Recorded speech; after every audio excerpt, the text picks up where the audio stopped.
પ્રેમા ભક્તિ. દેહ લોક વેદ બધું ભૂલાઈ જાય. પ્રપંચ વિસ્મૃતિ પૂર્વિકા ભગવતા શક્તિ નિરોધા. શ્રી મહાપ્રભુજીએ વ્યાખ્યા આપી. પ્રપંચ ભૂલાઈ જાય, વિસ્મૃતિ વિશેષ પ્રકારથી પ્રપંચ ભૂલાઈ જાય, અને ભગવદ આસક્તિ પ્રપંચ ભૂલાયા પછીની ભગવદ આસક્તિ બંને સાથે ચાલે એવી નહીં. પણ પ્રપંચ વિસ્મૃતિ પૂર્વિકા પહેલા પ્રપંચ ભૂલાય અને ભગવદ આસક્તિ દ્રઢ થાય. એ જે સ્થિતિ છે પ્રેમા ભક્તિ, સતત એ જ અનુસંધાન રહ્યા કરે. એ પ્રેમા ભક્તિ થી જેમનું હૃદય છલોછલ ભરેલું છે, ભીંજાયેલું છે, એવા પૂજ્યપાદ સરકારશ્રી છે. એનું પ્રમાણ શ્રી ભાવ નિકુંજ અને શ્રી સ્મરણ નિકુંજમાં જે સ્તોત્રો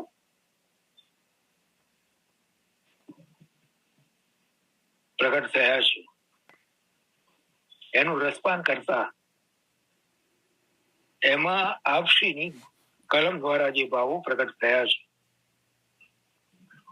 એને જયારે અનુભવવાનો પ્રયત્ન કરીએ ત્યારે સ્પષ્ટ સમજાય છે કે આ પ્રેમા ભક્તિથી આપશ્રીનું હૃદય પરિપૂર્ણ ભરેલું છે.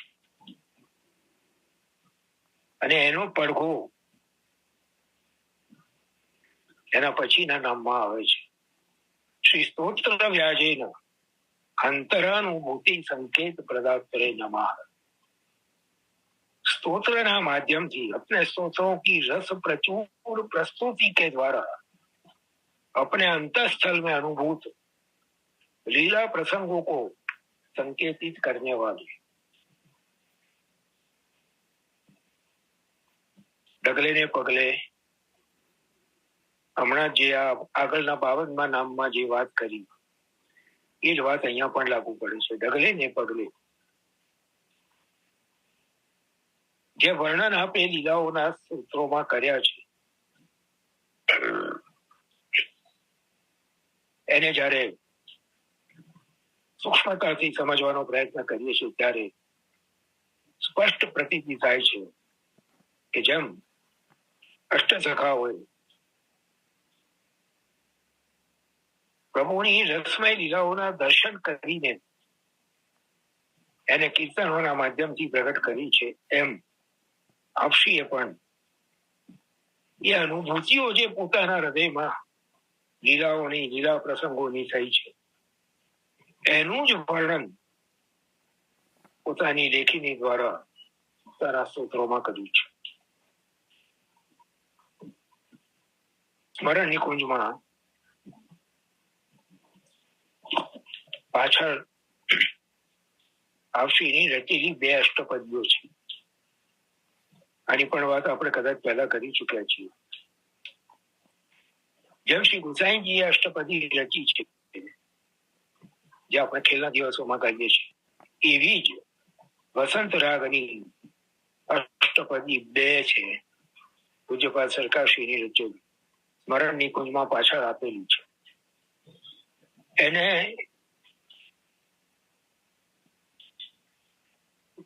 અંદર ઉતારવાનો જો પ્રયત્ન કરીએ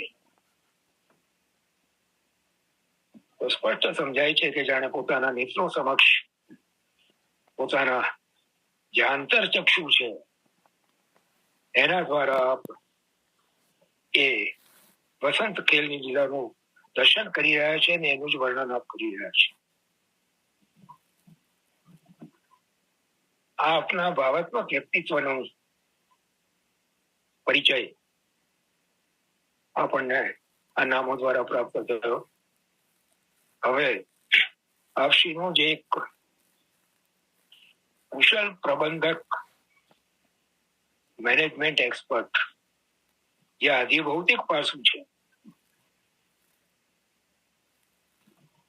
એનો પરિચય હવે પછીના નામમાં પ્રાપ્ત થાય છે. 54નું નામ છે શ્રી શતાધિક ભગવાન મંદિર પ્રબંધ કુશલાય નમઃ. तृतीय गुरु के अधिकार अंतर्गत देश विदेश में फैले हुए 100 से भी अधिक मंदिरों का कुशलता पूर्वक प्रबंध संचालन करने वाले. जरा कल्पना करी જોઈએ કેટલું મુશ્કેલ છે. આખા દેશમાં અને વિદેશમાં પણ કદાચ બધા જ ઘરોમાં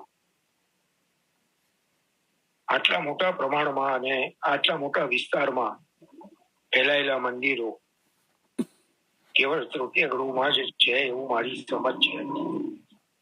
એટલે આ બધા મંદિરોનું કુશળતાપૂર્વક પ્રભુના સુખનો ખ્યાલ રાખીને વહીવટ કરવો, ત્યાં આવતી મુશ્કેલીઓનું પ્રભુને પરિશ્રમ ન થાય એ રીતે નિરાકરણ કરવું. બીજું બધું તો છોડીએ, આ 100 જેટલા મંદિરોમાં દરેકના જુદા જુદા ટ્રસ્ટીગણ, દરેકના જુદા જુદા અધિકારી, દરેકના જુદા જુદા ભીતરના મુખિયાજી વગેરે સેવકો, આ બધાને માર્ગદર્શન જ્યારે જ્યારે જરૂર પડે ત્યારે ત્યારે પૂરું પાડવું. આ કોઈ સામાન્ય વ્યક્તિના સામર્થ્યની વાત નથી. સતત આ બધા જ મંદિરોના સમાચાર મેળવતા રહેવા, ક્યાંય પ્રભુને પરિશ્રમ થતો હોય તો એ કેમ જલ્દીમાં જલ્દી દૂર થાય એના માટેના ઉપાયો કરવા. આ બધું પ્રભુના સુખની હૃદયમાં રહેલી ભરપૂર ગુના અને સાથે સાથે પ્રબંધ કુશળતા, આ બંને હોય ત્યારે જ આ શક્ય બને. અને આની જો પરિસીમા કહીએ તો આપશ્રીની ષષ્ઠી પૂર્તિ ના અવસર પર વડોદરામાં પોલો ગ્રાઉન્ડમાં જે 56 ભોગ મનોરથનું આયોજન થયું, જે વૈષ્ણવે દર્શન કર્યા છે અમને ખબર છે. આખા ગુજરાતમાં ફેલાયેલા તૃતીય ગૃહના મંદિરોમાં બિરાજતા ભગવત સ્વરૂપોને વડોદરા પધરાવીને એક જ સ્થાન પર બિરાજમાન કરી અતિ વિશાળ પ્રમાણમાં 56 ભોગનો મનોરથ અંગીકાર કરાવવું, કેટલી તૈયારીઓ અને કેટલી ઝીણવટ ભરી દ્રષ્ટિ એની આગળ એના માટે કામ લાગીએ છે એનો જરા વિચાર કરી જોઈએ. દરેક મંદિરમાં પ્રભુને પધરાવવા માટે નિમંત્રણ આપવા આપશ્રીના બંને પુત્રો જાતે પધાર્યા છે અને પ્રભુને નિમંત્રણ આપીને વિનંતી કરી છે કે મનોરથમાં પધારો. અને મનોરથના દિવસે દૂર દૂરથી જેમ જેમ ભગવત સ્વરૂપો પધારતા જાય તેમ તેમ એમને પધરાવીને પરિશ્રમ ભોગ ધરવો એમને. અને એટલું જ નહીં પણ આટલા વિશાળ પ્રમાણમાં 56 ભોગની અનેક પ્રકારની સામગ્રીઓ તૈયાર કરાવી અને એને પાછી ત્યાં મનોરથના સ્થળે પહોંચાડ્યા પછી સજાવવી અને સમય થયો ત્યારે જેટલા પણ ભગવત સ્વરૂપો પધાર્યા છે એ બધાને ત્યાં પધરાવીને ભોગ ધરવો. આ જે વૈષ્ણવોએ દર્શન કર્યા છે એમને ખબર છે. અને જે વૈષ્ણવો આ મનોરથમાં વ્યવસ્થામાં સેવામાં ઉપસ્થિત હતા એમને ખબર છે કે આ કેટલું ભગીરથ કાર્ય હતું જે આપની કુશળતા અને શું કહેવાય અલૌકિક સામર્થ્યથી પાર પડ્યું છે. એટલે અહીંયા આપણે વિરામ કરીએ છીએ. 55 નામ થયા આપશ્રીના. હવે આજે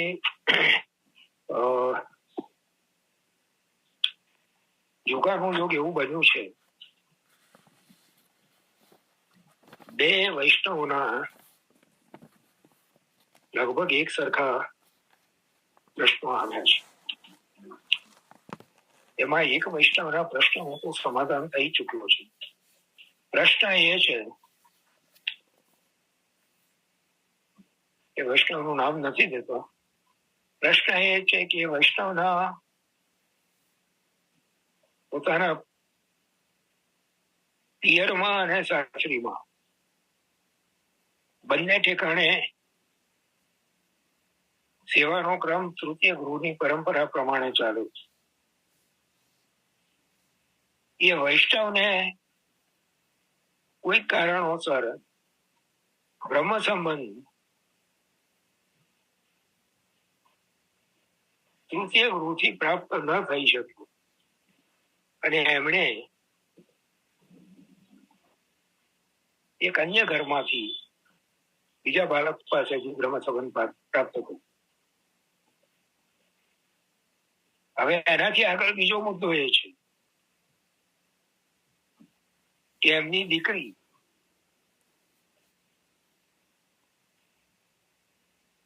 નાની હતી ત્યારે પાઠશાળામાં જતી હતી, સંસ્કાર કેન્દ્ર કે પાઠશાળા જે કહીએ, અને ત્યાં એને લાલનનું સ્વરૂપ ઉષ્ટાવીને એક અન્ય ઘરના બાળક દ્વારા પધરાવી આપવામાં.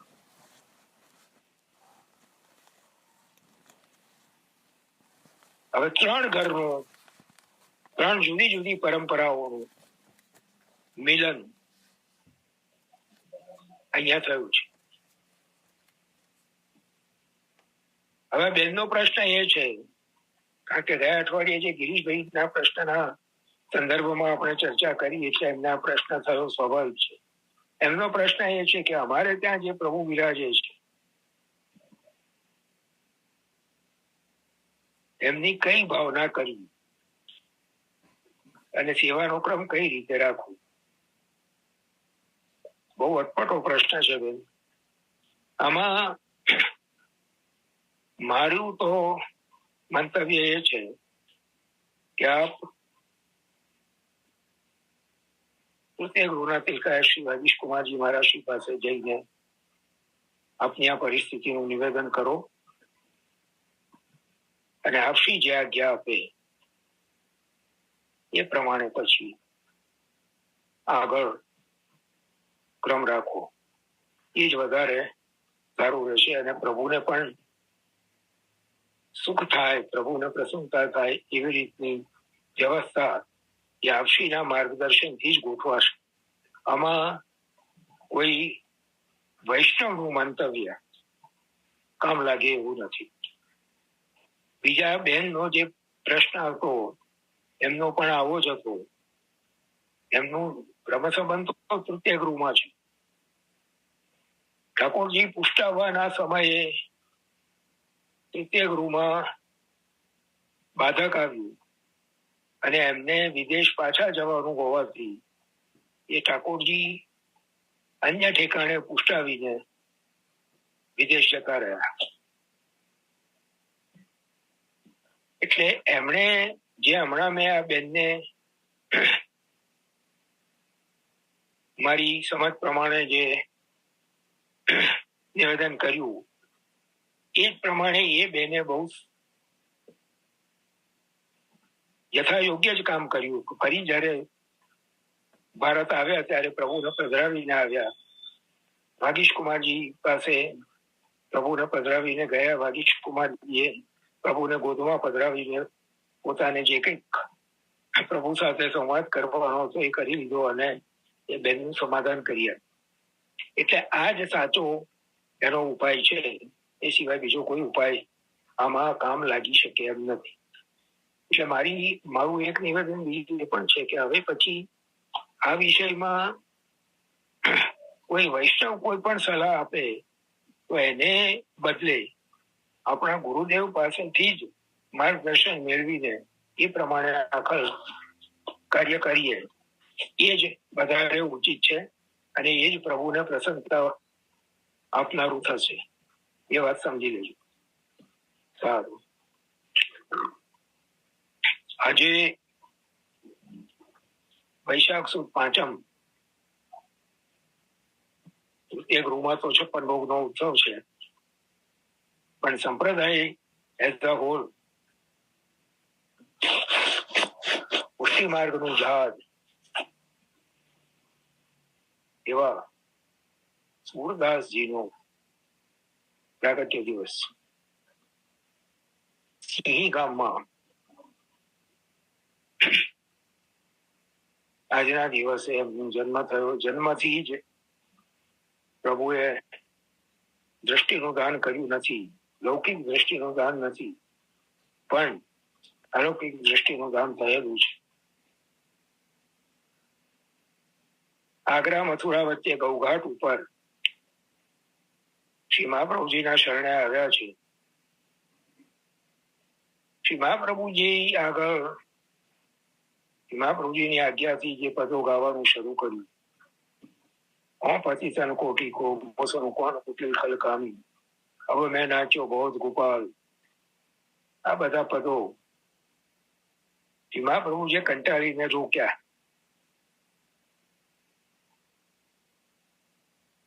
બહુ સુંદર શબ્દો છે, બહુ અર્થ સભર શ્રી મહાપ્રભુજીની વાણી છે, વાગપતિ છે. જેટલા અંદર ઉતરવાનો પ્રયત્ન કરીએ એટલા ગૂઢ અર્થ સમજાય એવું છે. શ્રી મહાપ્રભુજી આજ્ઞા કરે છે, સૂર વેકે ગાયકો ગીર્યા કરે. કશું ભગવદ યશ વર્ણન કરે. સૂર વેકે ગાયકો ગીર્યા કરે. તું કેવો છે? મહાપ્રભુજી કહે છે કે મને ખબર છે અને ઠાકોરજી ને ખબર. જીવા સ્વભાવ હતો દુષ્ટા.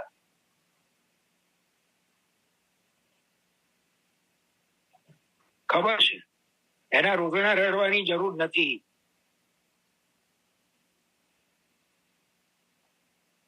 દીનતા અને હીનતા, આ બેની વચ્ચે બહુ ફરક છે. સુરદાસજી જે કરી રહ્યા છે એ હીનતાનું પ્રદર્શન છે. દીનતા જુદી વસ્તુ છે, હીનતા જુદી વસ્તુ છે. મહાપ્રભુજી આજ્ઞા કરે છે, સૂર વહેકે ગાયકો ગીર્યા કરે.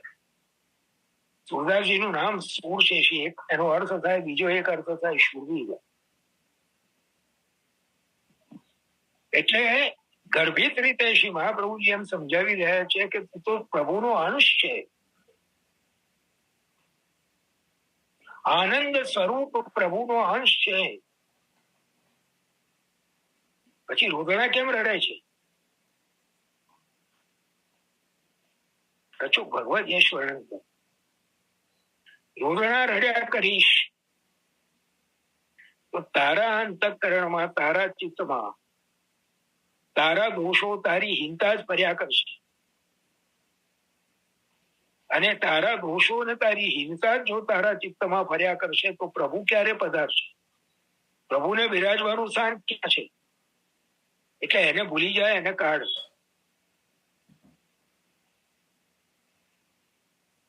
અમે તો રાજાના ખાસા ખવાસ છે, દયારામભાઈ ની કુમારી છે.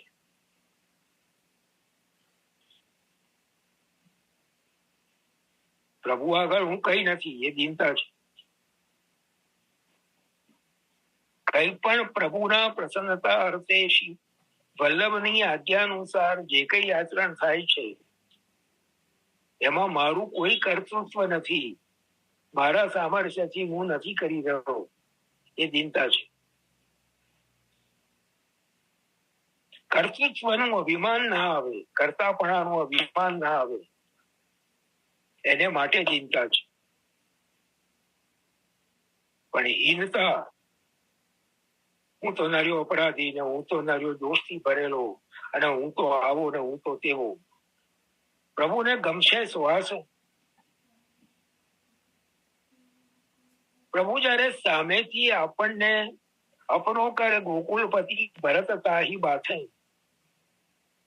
પ્રભુ સામેથી આપણને બાથમાં લઈને આલિંગનનું દાન કરવા પધારી રહ્યા છે, અને આપણે આ રોદણા રડ્યા કરીએ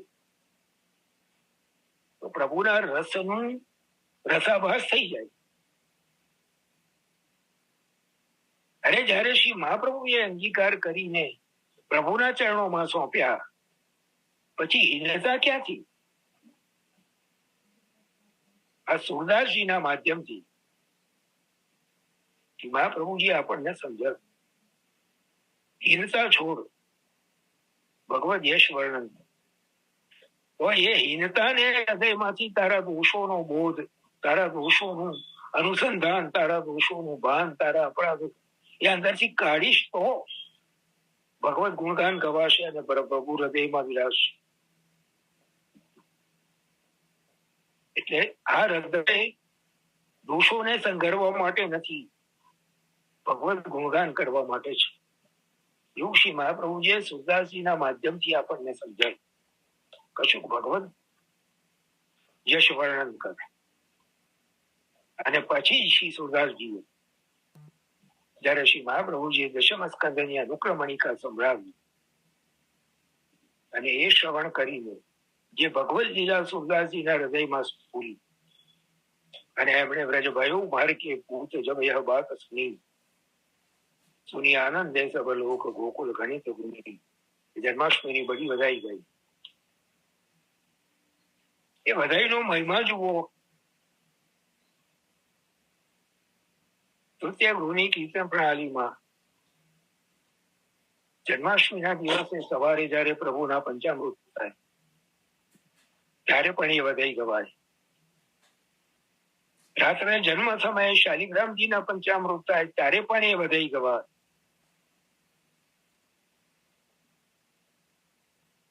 અને એટલું જ નહીં, નિત્ય ગૃહની શિંગાર પ્રણાલી જેને ત્યાં બિરાજતી હોય એમને મારી વિનંતી છે કે એના શરૂઆતમાં શ્રી દાદાજી શ્રી વ્રજભૂષણદાસજીએ પોતે લખેલો જન્માષ્ટમીના સેવા પ્રકારથી સંબંધિત જે વિસ્તારપૂર્વકનો લેખ છે, જન્માષ્ટમીનો સેવા પ્રકારની એની ભાવના એટલે અદભુત રીતે આપશીએ સમજાવી છે. એ વાંચજો તો એમાં આપણે સ્પષ્ટ ઉલ્લેખ કર્યો છે કે રાત્રે જયારે જન્મના દર્શન ખુલે ત્યારે તિલકાયત સ્વયં આ વધાઈ ગાતા ગાતા ટેરો ખોલે. તો આ વધાઈનો મહિમા કેવો! સુરદાસજી ઉપર કેવી કૃપા! રજભયો મારે કે પૂત જબ યહ બાત. અંતરચક્ષુ ખુલેલા છે, બહારના ચક્ષુ નથી. અને એમણે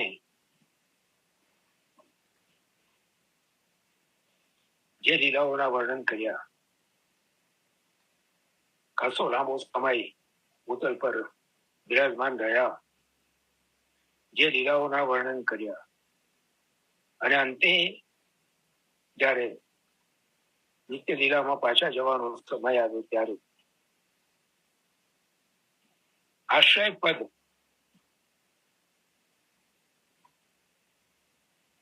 માં શ્રી આચાર્ય ચરણ અને શ્રી ઠાકોરજી બંનેના સ્વરૂપનું નો અભેદ સમજાવ્યો. એ મહાનુભાવ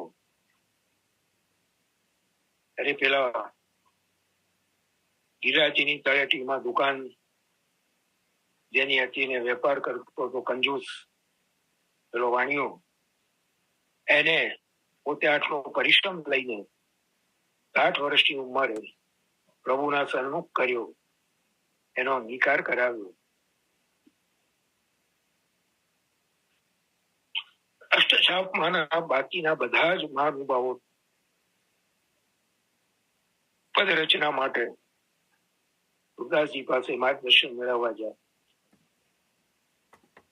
અને કૃષ્ણદાસજી અને સુરદાસજીનો જે પ્રસંગ છે એ પણ વાર્તા સાહિત્યમાં પ્રસિદ્ધ છે. કૃષ્ણદાસજી માટે પ્રભુ સ્વયં નેચુકી ગાય વાળું પદ લખી ગયા, અને એ પણ સુરદાસજીએ તરત કીધું કે આ તમારું રચેલું નથી. વાદ તમારી સાથે છે, તમારા ને મારા બાપ સાથે નથી. નેચુકી ગાયનું વર્ણન કરતું પદ મેં નથી લખ્યું, એ પ્રભુને ખબર છે, એટલે પ્રભુએ તમને લખી આપ્યું. આવા મહાનુભાવ સુરદાસ. અરે હિન્દી સાહિત્યમાં કહેવાયું, સૂર સૂર તુલસી શશી ગુરુગંધ માધવદાસ, આજ કે કવિ ખદ્યોતસમ જહાં ત્યાં કરત પ્રકાશ. હિન્દી સાહિત્યના આકાશમાં સુરદાસજી સૂર્યની જેમ ચમકે છે. તુલસીદાસજી ચંદ્રની જેમ ચમકે છે. અને માધવદાસ નામના કવિ છે હિન્દી સાહિત્યમાં, ગુરુગન તારાઓની જેમ ચમકે છે. અને અત્યારના જે કવિઓ છે એમના પછીના જે છે ખદ્યોતસમ આગિયા જેવા, થોડી વાર ચમકે ને પાછા બુજાઈ જાય. એટલે સુરદાસજીને હિન્દી સાહિત્યના આકાશના સૂર્ય સમાન બતાવવામાં આવ્યા છે. પુષ્ટિમાર્ગની દ્રષ્ટિએ નહીં પણ સાહિત્યની દ્રષ્ટિએ પણ સુરદાસજીનું સ્થાન આટલું ઊંચું છે. સુરદાસજીની આડીથી એમણે જે આશ્રય પદ આપણને આપ્યું, એના ભાવો સમજાય અને હૃદયમાં દ્રઢ થાય એવી વિનંતી સુરદાસજીને જ આપણે આજે એમના પ્રાગટ્ય દિવસે કરીએ. એટલે આ સુરદાસજીના આજે પ્રાગટ્ય દિવસે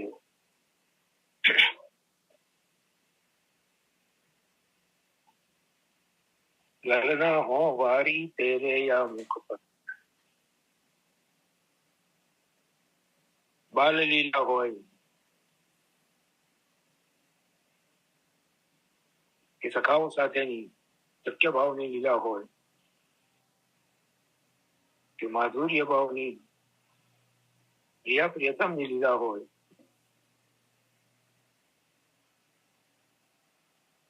કોઈ લીલા એવી નથી કે જેના દર્શન કરીને સુરદાસજીએ ગાઈ ના હોય.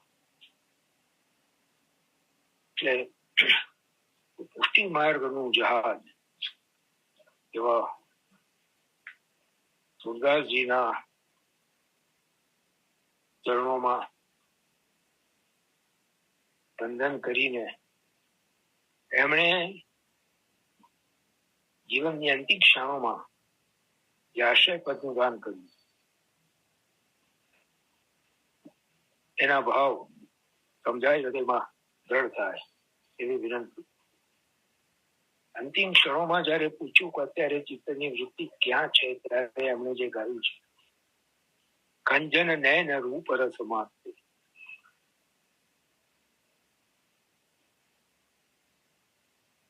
નેત્રો કંજન પક્ષી જેવા છે. અત્યંત ચપળ હોય કંજન પક્ષી, એ રૂપ રસ માતે પ્રભુના રૂપના રસમાં મસ્ત થઈ ગયા છે. ઉડી ઉડી જવા માટે પ્રયત્ન કરી રહ્યા છે. એ જે યુગલ સ્વરૂપની લીલા છે, ત્યાં પોતે અત્યારે પોતાના આધિદૈવિક સ્વરૂપથી ઉપસ્થિત છે અને લીલાના દર્શન કરી રહ્યા છે. એવું ઉતલ છોડતા પહેલા સમજાવી દીધું અને આશ્રયપદનું દાન કર્યું. એવા મહાનુભાવ શ્રી સુરદાસજીને આજે એમના પ્રાગટ્ય દિવસે આપણે ખૂબ ખૂબ વંદન કરીએ. ચાલો હવે કેટલો સમય બાકી રહ્યો છે આપણી પાસે? 8 મિનિટ રહી છે.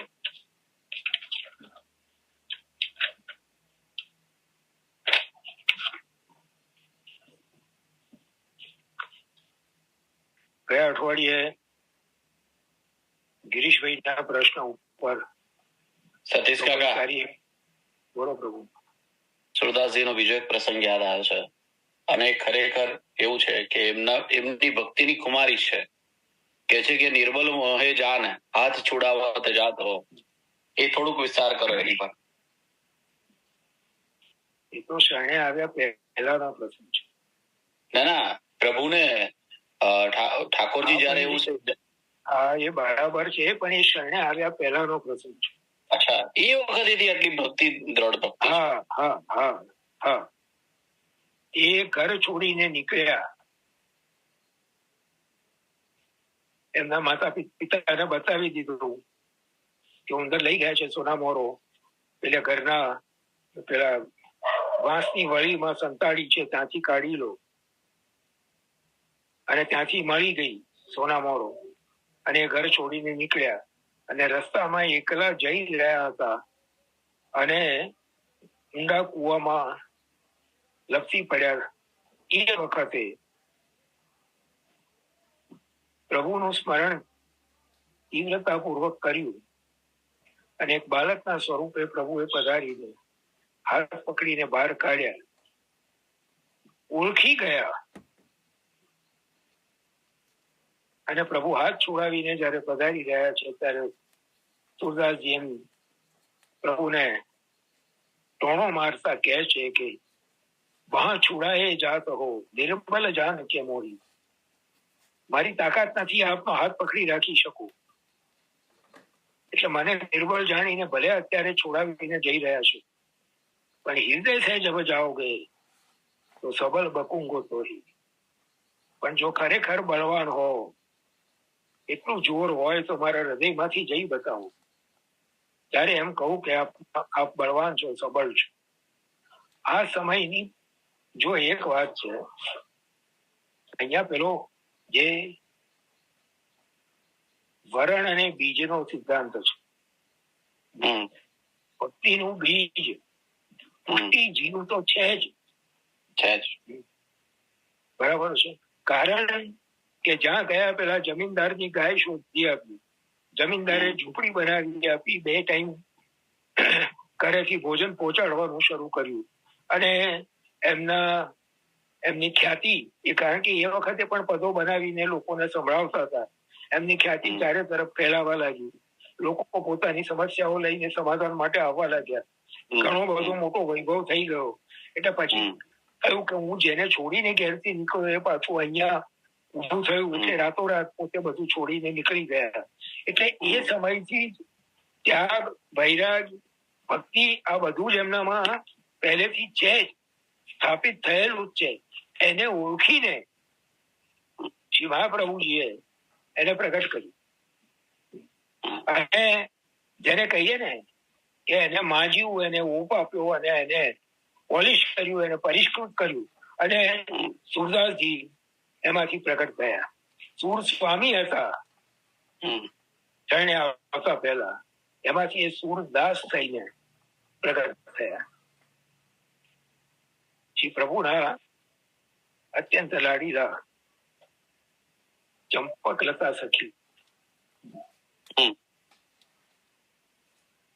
હવે જે રહસ્ય લીલાનું વર્ણન એમણે એમના પદોમાં કર્યું છે, ગઈકાલના વૈશાખ સુદ ચોથના તૃતીય ગૃહની કીર્તન પ્રણાલીમાં શિંગાર ઓસરાના જે 2 પદ છે, જેને ત્યાં કીર્તન પ્રણાલી બિરાજતી હોય એ વાંચજો.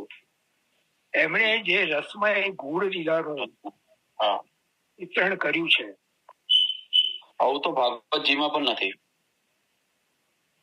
જો એમાં એવું છે કે સુખદેવજીએ પડીકું વાળીને આપ્યું છે, ખોલ્યું નથી. એ શ્રી મહાપ્રભુજી, કારણ કે સુખદેવજી જે કહી રહ્યા છે, જે પ્રગટ કરી રહ્યા છે, એ પુષ્ટિ, પ્રવાહ અને મર્યાદા ત્રણેય માટે છે. શ્રી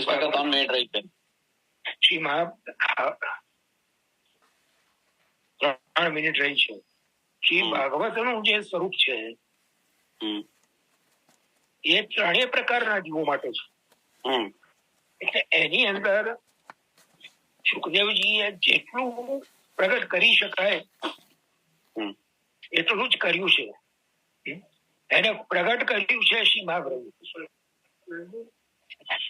વેણુ ગીત પુની યુગલ ગીત કી રસ બરખા બરખાઈ. એ જે કૃપા કરી રાસ તાત્પર્ય કૃપા કથા પ્રદ એ શ્રી મહાપ્રભુજીએ કર્યું છે. અને એ જીવ્યું છે અષ્ટ સખા. 2 મિનિટ રહી સતીશ કાકા હવે. ચાલો તો પછી હશે.